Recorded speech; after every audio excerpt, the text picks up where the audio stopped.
Today I'm going to configure DMVPN.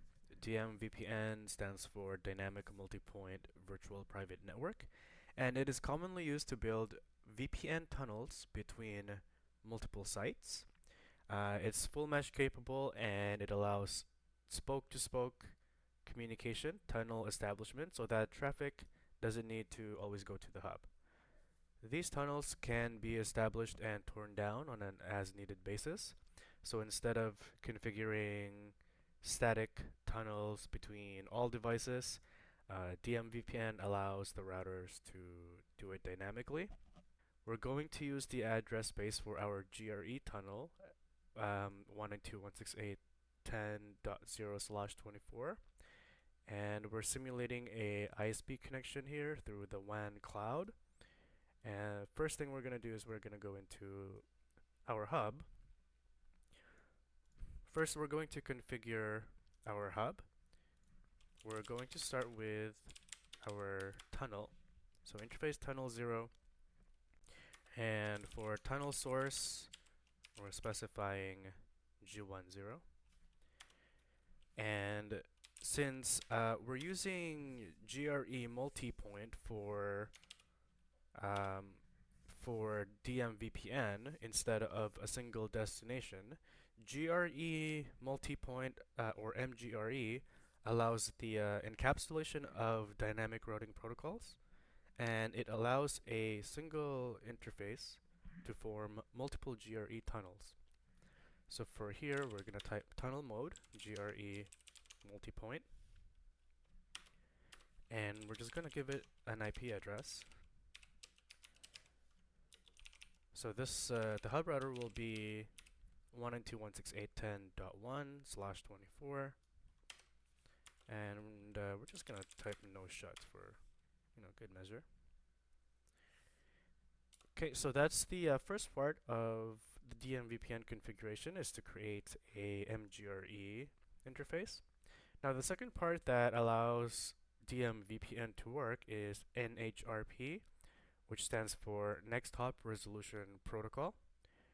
NHRP allows the spokes to later query the hub router for information about the other spokes. So the hub router is going to act as the NHRP server that has the mappings of the public IP address and the tunnel interface of every single spoke. And we're going to start this configuration by typing a network ID. And this network ID has to match between all of our routers for DMVPN to work between each and every single one of them. So we're just going to use 1. And we're also going to assign a tunnel key that should match for all the routers, just for authentication purposes. And we're also going to do IP NHRP authentication. We'll just do Cisco. And we're going to allow multicast traffic through our NHRP.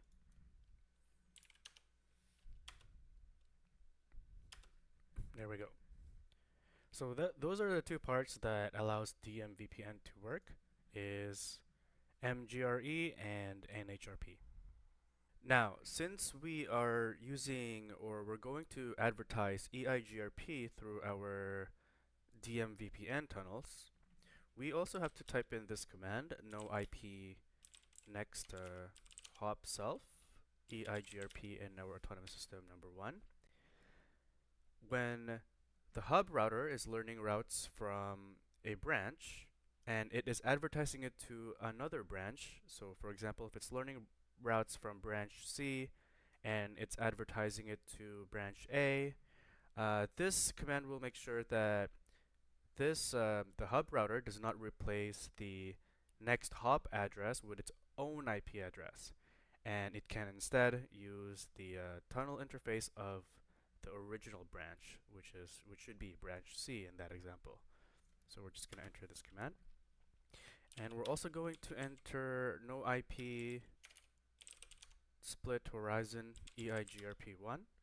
Since we are using a single interface connected to multiple branches, we need to be able to relay advertisements back out of the interface on which they were received. And this command will make sure that happens. And that pretty much ends the configuration for the hub router. I'm just going to type end here. Now we're going to go into branch A. And on router 2 branch A, we're just going to go conf t. We're going to make our tunnel interface. So tunnel source G to 0, G to 0 over here. And tunnel mode is GRE multipoint. And we're going to give it an address of 192.168.10.2/24. And now that we have our mGRE configured, we need to configure our NHRP. So network ID 1, which should match with the hub. And the tunnel key that we used is 123. And the authentication method that we used is just Cisco plain text. And this one is a little bit different. So earlier when we did multicast, we did dynamic, but this one we're just going to specify the routable IP address of the hub. So 10.1.1.1. And we also need to enter this command, which we didn't do on the hub router. So we're going to map the tunnel interface of the hub with its public IP address. So this command, again, it associates the hub's public address to its tunnel interface address. And we also need to define the next hop server, which is the tunnel interface of the hub.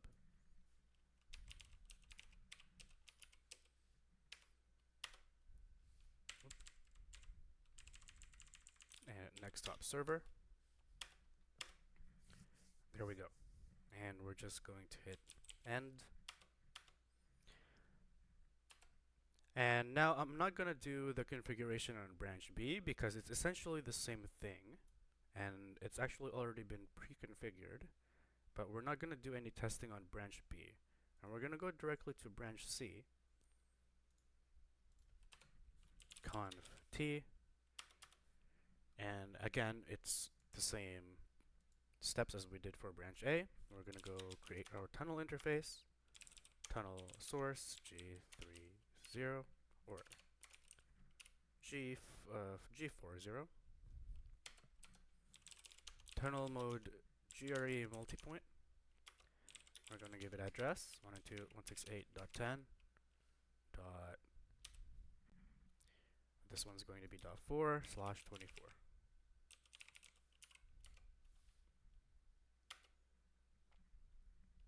And no shut.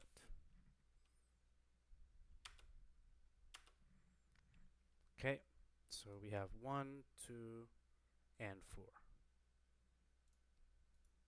Let's actually just double check R3 that it has.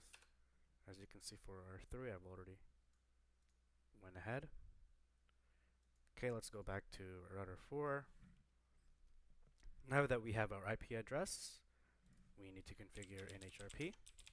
So network ID 1 and the tunnel key 123, and authentication is Cisco.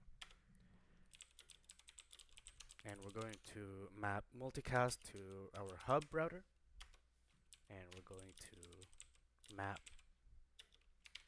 the hub's public IP address to its tunnel interface. So that's 10.1 and 10.1.1.1.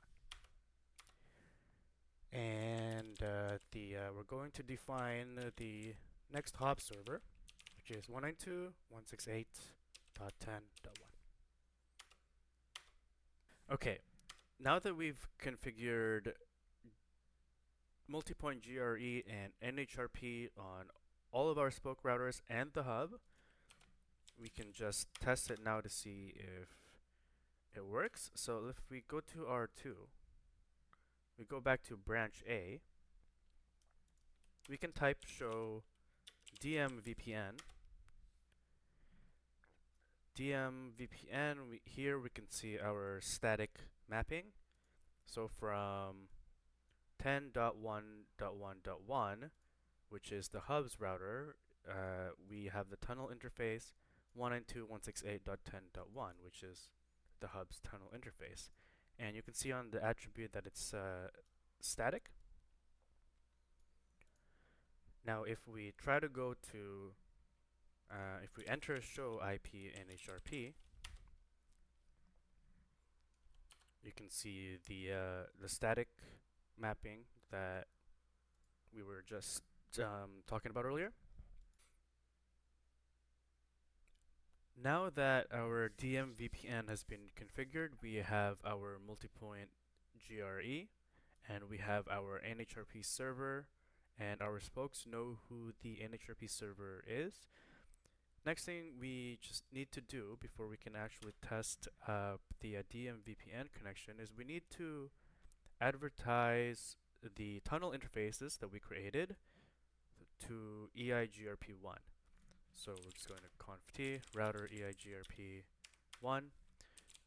So then that would just be network 192.168.0.0 with this mask 0.0.255.255.